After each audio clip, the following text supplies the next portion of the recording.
नमस्ते। तो आज मैं आपके साथ शेयर करने लगी हूँ कि मैं साग कैसे बनाती हूँ। तो आज मैं सभी पत्तों को इकट्ठा करके ले आई। जब मैं नई-नई आई थी इंडिया से तो साग खाने को दिल करता था। तो तब इतना दिमाग काम नहीं करता था कि ये सभी पत्तों को ले आओ, जो भी वेजिटेबल है इससे बना लो। बट वही लेके आना डिब्बे का साग और स्वाद भी नहीं आना और वो मिस करना।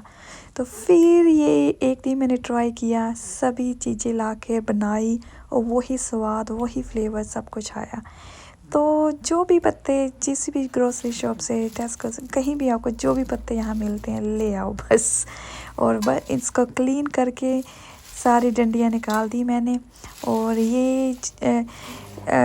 ये पत्ते जैसे सरना कहते हैं, सरसों कहते हैं, जो भी कह दो अपनी अपनी लैंग्वेज में, उसका काम करते हैं।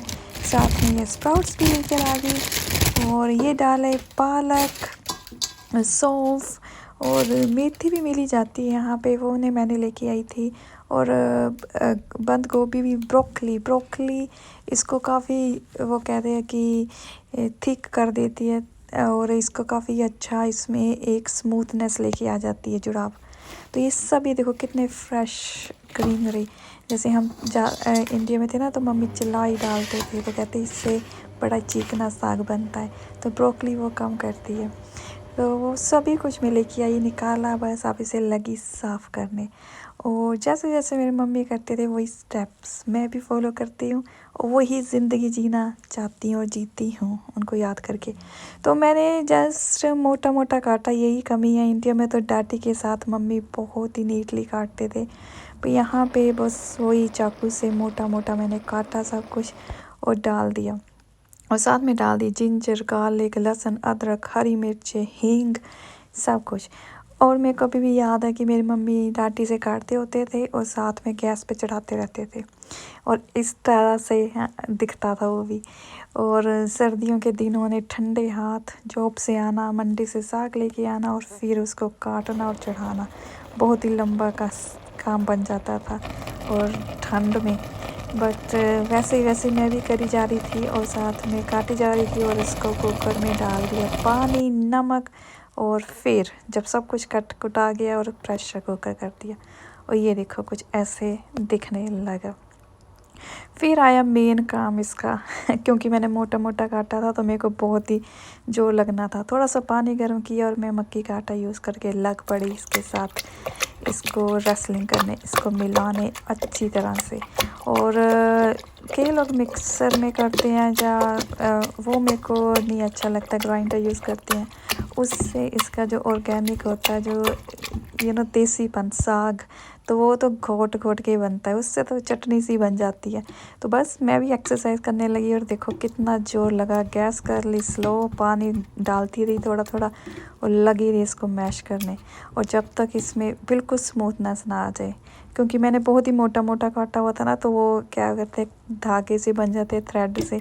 तो मेरे को था कि सब कुछ स्मूथ से मिल जाए और इसको मैश हो जाए, घोट लूँ अच्छी तरह से कि वो सारी चीज़ें अलग अलग ना आए और ये एक जैसे स्मूथ पेस्ट बन जाए जैसे साग होता ही है। मिक्सी और ग्राइंडर से वो चीज़ नहीं होती, वो साग नहीं होता, वो एक चटनी होती ना, जैसे वो चीज़ बन जाती है।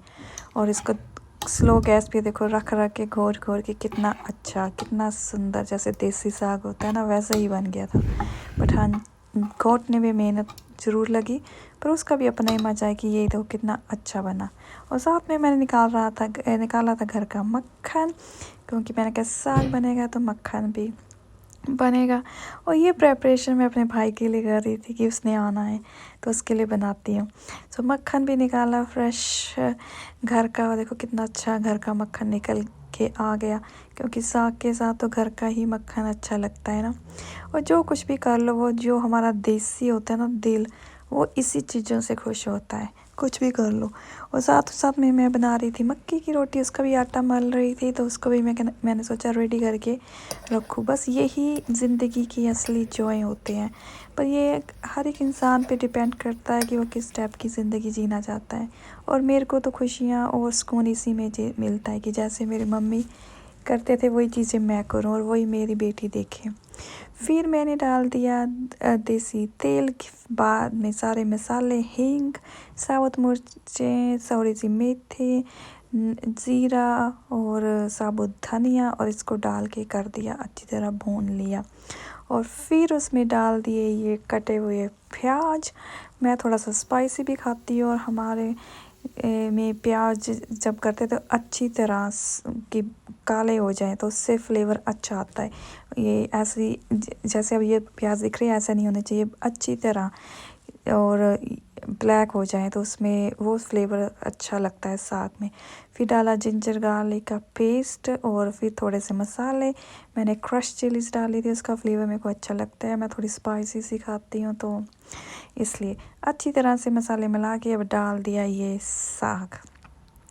और जब साग में ये ना सौंफ का फ्लेवर होता है वो भी बड़ा अच्छा आता है, वो मेरे को अपने गांव की याद दिलाता है कि वहाँ से खेतों से तोड़ के लाते हैं ना फ्रेश, तो वो फ्लेवर जो साग का होता है वो भी आपको बहुत ही कुछ यादों में ही ले जाता है मेरे को तो ये देखो साग बन के हो गया तैयार, और साथ में मेरी मक्की की रोटी भी, और ये सारा खाना आज बन के हो गया तैयार।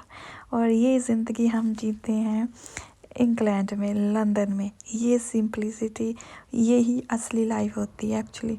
और साथ में मैंने लिया नींबू का अचार, मैंने घर में बनाया हुआ था, और हरी मिर्चें और खूब सारा मक्खन मैंने डाला, और साथ में गुड़, शक्कर, अंत में चूरी खाने के लिए, और लस्सी का गिलास। तो ये सिंपलिसिटी और ये ज़िंदगी, आई होप आप सभी भी ऐसी ज़िंदगी जीते होंगे, और मे भी आप मेरे साथ कनेक्ट कर पाओ और फील कर सको कि हम सभी की ज़िंदगी एक जैसी ही होती है, कोई डिफरेंस नहीं होता। वही छोटी छोटी खुशियाँ और वही छोटी छोटी चीज़ों में अपनापन ढूंढना, और वही बचपन वाली ज़िंदगी दोबारा जीना। जब हमें रियल लाइफ का एसेंस पता लगता है ना, तो हम स्टार्ट कर देते हैं, भागते हैं वो पुरानी ज़िंदगी को दोबारा जीने के लिए, पर तब तक सब कुछ ही बिछड़ चुका होता है। बट फिर भी तैयार रहते हैं कि हाँ वो खुशियाँ ढूंढ पाएँ, वही क्रिएट कर पाएँ। तो आई होप आपको वीडियो अच्छी लगी होगी और आप भी इंजॉय